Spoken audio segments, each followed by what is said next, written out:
السلام علیکم Umar and very good morning to you. Umar, سب سے پہلے تو مجھے بتائیں یہ واقعہ کیا تھا جن ناظرین نے ہمیں ابھی جوائن کیا جن کو اس حوالے سے علم نہیں ہے. دیکھیں مدیحہ, بہت شکریہ پروگرام میں شامل کرنے کے لیے. 5 اپریل کو دوپہر کے 3 بجے چلن اسپتال, جو کہ لاہور کا ایک بڑا اور معروف سرکاری اسپتال ہے, یہاں پر روزانہ کی بنیاد پر ہزاروں کی تعداد میں لوگوں کی چہل پہل ہوتی ہے. وہاں پہ پارکنگ میں ایک وائٹ کلر کی گاڑی ہے جس کے اندر ایک ڈیڈ باڈی ملتی ہے, جس کے بعد چونکہ وہاں سے تعفن اٹھنا شروع ہوتا ہے اور لوگوں کو یہ احساس ہوتا ہے کہ یہاں پہ کوئی چیز جو ہے وہ اس کی موت ہو گئی ہے اور اس کی سمیل آ رہی ہے, جس کے بعد وہاں پہ لوگ تلاش کرتے ہیں, سیکیورٹی گارڈز تلاش کرتے ہیں, جس کے بعد اس گاڑی تک پہنچنے کے بعد دیکھا جاتا ہے کہ ایک ڈیڈ باڈی اس کے اندر پائی گئی ہے. پولیس وہاں پر آ جاتی ہے, وہاں پر فورینزک شروع ہو جاتا ہے, باڈی سے ریلیٹڈ جو بھی تفتیش ہے تو شروع ہو جاتی ہے, جس کے بعد یہ بات سامنے آتی ہے کہ جو شخص ہیں یہ چلن اسپتال کے ہی ڈاکٹر ہیں, ڈاکٹر احمد لطیف, جو کہ اسپتال کے ہیمیٹولوجی ڈپارٹمنٹ کے اندر کام کرتے ہیں, بلڈ بینک کے وہ انچارج بھی ہیں, اور ان کی ڈیتھ ہو گئی ہے. اب یہ ڈیتھ ہوئی کب, یہ بہت اہم سوال تھا. جس ٹائم ظاہر ہے فورینزکس کے ایکسپرٹس آئے تو انہوں نے شروع میں یہ لگا کہ یہ شاید لاش 1 سے 2 روز پرانی ہے, 2 سے 3 روز پرانی بھی ہو سکتی ہے. مگر پھر جب تمام تر فوٹیجز کو دیکھا گیا اسپتال کے اندر تو 30 مارچ کو تقریباً رات کے 8:30 بجے آخری بار ڈاکٹر احمد لطیف کو جاتے ہوئے دیکھا گیا اپنی گاڑی کی طرف, اور اس کے بعد وہ اپنی گاڑی سے باہر نہیں آئے. وہ اسپتال میں سارا دن ایک نارمل انسان کی طرح جو ہے وہ اپنی ڈیوٹی پرفارم کرتے ہیں, جس کے اندر ان کو CCTV فوٹیجز میں دیکھا جا سکتا ہے کہ وہ اپنے وارڈ کے اندر کام بھی کر رہے ہیں, وہ دوپہر کے ٹائم کینٹین پہ بھی ہیں, اس کے علاوہ وہ پیشنٹس کو بھی جو ہے وہ مختلف انداز میں چیک کر رہے ہیں. اور اس کے بعد جب وہ اپنی گاڑی میں جاتے ہیں تو اس 8:30 بجے 30 مارچ کے بعد سے لے کر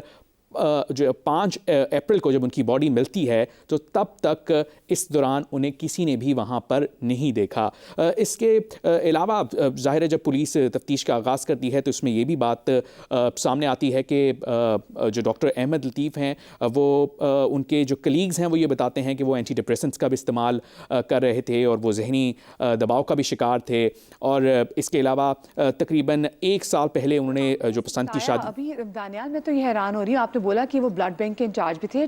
ہیمیٹولوجی ڈپارٹمنٹ کے وہ کو ہیڈ کر رہے تھے. تو چلڈرن ہاسپٹل ہے جو کہ ہم سب لوگ جانتے ہیں جو لاہور کے, کیونکہ بڑا ایک بزی ہاسپٹل ہے, تو کسی نے ان کے ڈپارٹمنٹ سے بھی کسی نے مطلب 100 ایسے کام ہوتے ہیں کہ جن پہ آپ کو اپروول لینی ہوتی ہے جو انچارج ہوتا ہے اس کی, تو کسی نے ان کو اپروچ کرنے کی کوشش نہیں کی, پھر کسی نے اپروچ کرنے کی کوشش کی اور بعد میں ان کی کولیگ سر کیا کہتے ہیں کہ جی ہم نے ان کو کال کی تھی, نہیں کال ملی, اور اس کے بعد انہوں نے کہا اوکے ٹھیک ہے کہیں بزی ہو گئے ہوں گے. ان کا کیا کہنا ہے ویسے؟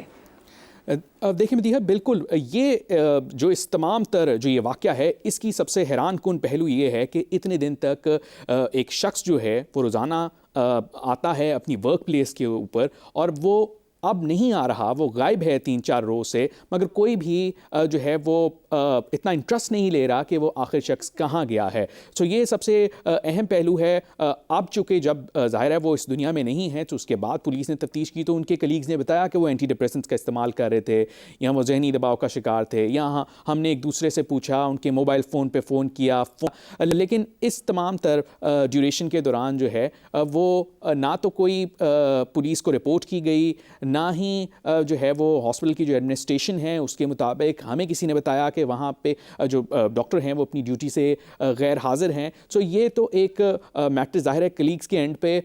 پایا جاتا ہے کہ کسی نے بھی پتہ نہیں کیا کہ ایک شخص جو روزانہ کی بنیاد پہ ڈیوٹی پہ آ رہا ہے وہ کہاں. سمجھ میں آتی ہے کہ کلیگز نے کہا چلے بزی ہوگا, ہم نہیں پیچھے بھاگتے ان کے. کیا ڈاکٹر احمد لطیف کے والدین حیات ہیں, ان کے بہن بھائی ہیں, کیا وہ اسی شہر میں رہتے تھے؟ انہوں نے بھی نہیں پتہ کرنے کی کوشش کی کہ ہمارا بچہ کدھر ہے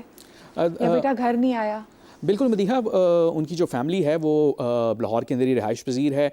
کینال ویو سوسائٹی ہے لاہور کے اندر جہاں پہ وہ رہائش پذیر تھے ڈاکٹر احمد لطیف, اور ان کی فیملی کا یہ موقف ہے کہ انہوں نے جو ہے وہ پتہ کرنے کی کوشش کی تھی اور لوگوں سے پوچھا تھا کہ جو ہے وہ ہم نے ابھی تک کوئی رابطہ نہیں ہوا اور اس کو دیکھا نہیں ہے. لیکن اس کے باوجود ظاہر ہے پولیس جو ہے وہ اس میٹر کے اوپر تفتیش کر رہی ہے, لیکن ان کی فیملی جو ہے اس کا یہی خیال ہے کہ ان کی جو کاز آف ڈیتھ ہے وہ نیچرلی ہی ہے، کیونکہ پولیس نے جب ساری انویسٹیگیشن کی تھی تو جب پوسٹ مارٹم بھی ہوا تو تمام تر پہلوؤں کو دیکھتے ہوئے اس بات کا تو اندازہ لگا لیا تھا کہ ان کا مرڈر نہیں ہوا، یہ ایک نیچرل ڈیتھ ہے. اب اس کے اندر یہ دیکھا جا رہا ہے کہ عمر چلے وہ تو چلے مان لیں نیچرل ڈیتھ ہے ان کی، لیکن بات تو یہ نا کہ جب رویوں کی موت ہو جائے کہ آپ بچے کے پیچھے آ نہیں رہے، آپ دیکھ نہیں رہے کہ آپ کا بیٹا 4-5 دن سے آپ کے ساتھ اس کو کوئی رابطہ ہی بحال نہیں ہو رہا. تو خیر میں بس کوئکلی جاننا چاہوں گی کہ ان کا اس پہ کیا رد عمل تھا کہ کسی نے اپروچ کرنے کی کوشش کیوں نہیں کی؟ بالکل مدیحہ، فیملی کا تو ظاہر ہے اب بھی یہ موقف ہے، اور جو انہوں نے ہاسپٹل کی ایڈمنسٹریشن کو بھی بتایا ہے کہ ہم نے جو ہے وہ رابطہ کرنے کی کوشش کی ہے. اب اس میں کتنی صداقت ہے کتنی نہیں ہے اس بارے میں کچھ بھی نہیں کہا جا سکتا، لیکن یقیناً اگر تو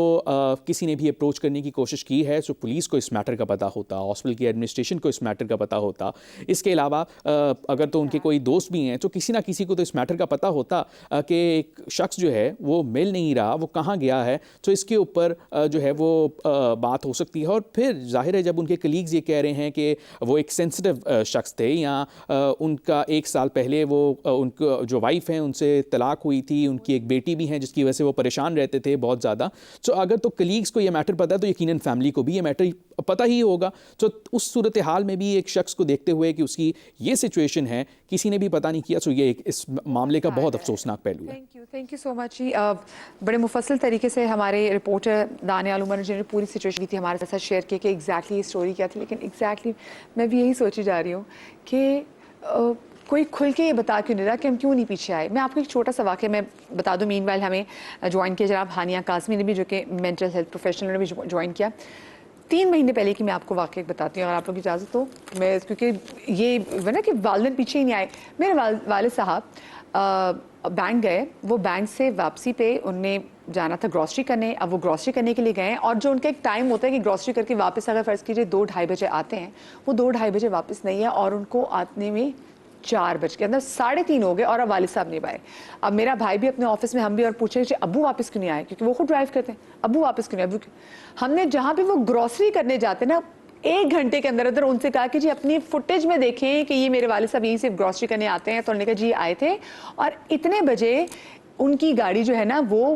پارکنگ سے نکل گئی ہے، اتنے بجے نکلی ہے. اب پھر ہم نے ٹائم کیلکولیٹ کیا کہ اچھا آپ کو سبزی وغیرہ کو یوں کر سکتے ہیں. مطلب ہم نے اس 1 گھنٹے کے اندر اندر کہ ہاں والد صاحب اکیلے جاتے ہیں، خود گاڑی چلاتے ہیں، کہ یہ نہ ہو خدا نہ خاصا کوئی پرابلم نہ ہو گئی، کوئی ایکسیڈنٹ نہ ہو گیا ہو یا کوئی بھی ایسی چیز ہو سکتی. تو ہم اتنے ویجیلنٹ تھے کہ پتہ کر لو، اگر آپ پتہ کرنا چاہیں پتہ کر سکتے ہیں. لیکن گاڑی کا میں کہتے ہیں والدین اگر آ جاتے پتہ کرنے کے لیے کہ بھی دیکھ لیں بچہ نہیں ہے، ہم ہسپتال جا کے دیکھ لیں، کوئی گاڑی دیکھ لیتا. خیر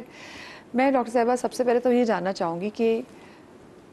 ڈاکٹرز کی لائف کے بارے میں پہلے بتائیں. کیا اتنی اسٹریسفل ہوتی ہے کہ اتنا کام ہوتا ہے کہ وہ کہ جو ان کے آس پاس کے لوگ ہوتے ہیں وہ بھی اب یہ شاید انڈرسٹینڈ کر لیتے کہ ہاں بھی ڈاکٹر ہے بزی ہوگا. کیا بہت سارا ورک لوڈ ہوتا ہے ڈاکٹرز پہ؟ کیا بالکل ایسا ہی ہے. کیونکہ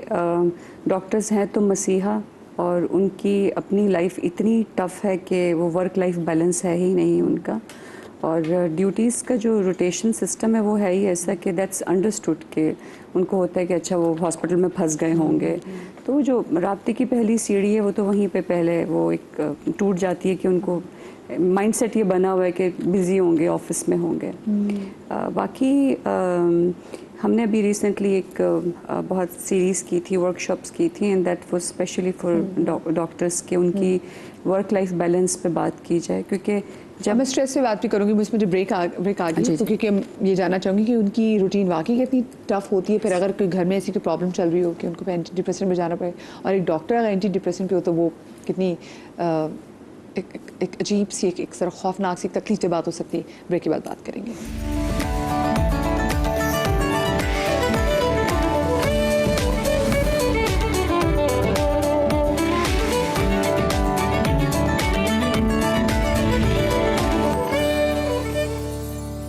welcome back after the break. اور آج کے شو میں ہم یہ بات کر رہے ہیں کہ تنہائی اتنی زیادہ کیوں بڑھتی چلی جا رہی ہے اور کیوں ہمارے رشتے ہم سے ایسے کٹ آف ہو جاتے ہیں کہ اگر ہم مر بھی جائیں تو ہمیں دنوں، ہفتوں، مہینوں کوئی پوچھنے والا نہیں ہوتا. اور پھر وہی بات ہے کہ جب کبھی انویسٹیگیشن ہوتی تعاون میں تو ابھی بھی سوچتی ہے کہ پتہ نہیں کہیں کراچی میں اور ایسی ہے، اور کراچی کیا پورے پاکستان میں، دنیا میں ایسی بہت سارے لوگ ہوں گے اور پتہ نہیں اللہ نہ کرے ایسے جو اکیلے اس وقت ہوں گے اور ان کو بھی یہ خوف ہے کہ ان کو پیچھے اگر ان کو کچھ ہو جائے تو کوئی آنے والا نہیں ہوگا. ڈاکٹر کلثوم, میں آپ سے بریک پر جانے سے پہلے بات کر رہی تھی ڈاکٹرز کی روٹینز کے حوالے سے. ڈاکٹرس کی جو روٹین ہے نا وہ بہت ہی ٹف ہے, اس لیے کہ جو ورکنگ آورز ہیں ہاسپٹل کے, آپ انڈر ٹریننگ بھی, اگر آپ کسی جگہ پہ آپ بن بھی گئے ہیں, ڈاکٹر سرٹیفائڈ ہو گئے ہیں, تب بھی جو ڈیوٹی آورز ہیں وہ بہت زیادہ 12 گھنٹے, کبھی کبھی 24 گھنٹے بھی ہوتے ہیں. اور چونکہ تنخواہیں تھوڑی سی کم ہوتی ہیں, and to meet the ends, تو بہت سارے لوگ پرائیویٹ پریکٹس پہ بھی کر رہے ہوتے ہیں, تو سمجھے مشین کی طرح ایک جگہ سے دوسری جگہ وہ بھاگ رہے ہیں. اگر ایک انسان کو یہی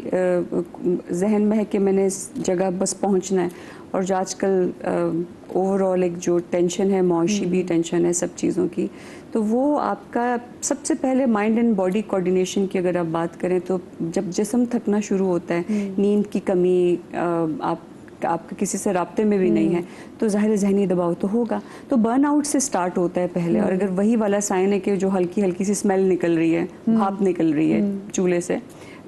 چائے پک رہی ہو, بھاپ نکل رہی ہے, تو اگر آپ اس وقت نہ رکے تو اس وقت آپ کو پھر سٹریس ڈس آرڈر یعنی دباؤ کی بیماری ہونا شروع ہو جاتی ہے, اور اس کے بعد تو پھر آپ کو نفسیاتی مسائل میں جانے میں کوئی ٹائم ہی نہیں لگتا.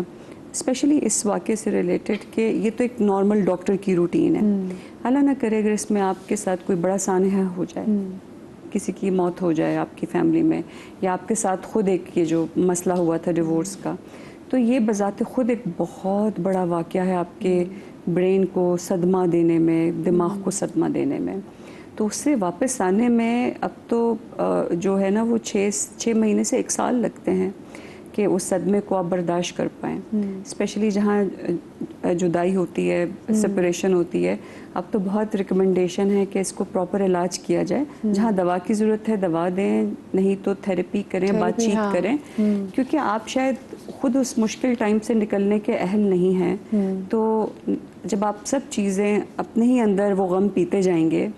تو اس ینگ ایج میں تو بہت کچھ ہو سکتا ہے. آپ خود سے دوائی بھی کوئی کھا سکتے ہیں, خودکشی بھی کر سکتے ہیں, اور آپ کو ہارٹ اٹیک بھی ہو سکتا ہے. اور ڈاکٹر صاحب جہاں پہ میں دیکھتی ہوں کہ آپ کی روٹین اتنی زیادہ ٹف ہوتی ہے کہ آپ مسلسل کام کر رہے ہوتے ہیں, وہاں پہ آف کورس ایک تو آپ کا اور آپ کے دوستوں اور اپنی فیملی کے درمیان بھی ایک گیپ تو آ جاتا ہے, اور پھر کہ جب آپ اتنے مصروف ہوتے ہیں تو آپ کے آس پاس کے لوگوں کو لگتا ہے کہ آپ اتنے اپروچیبل نہیں ہو, پھر وہ اپنی روٹینز میں جو ہے وہ مگن ہو جاتے ہیں. مجھے لگتا ہے کہ پھر یہ بھی لیڈ کرتا ہے تنہائی کو.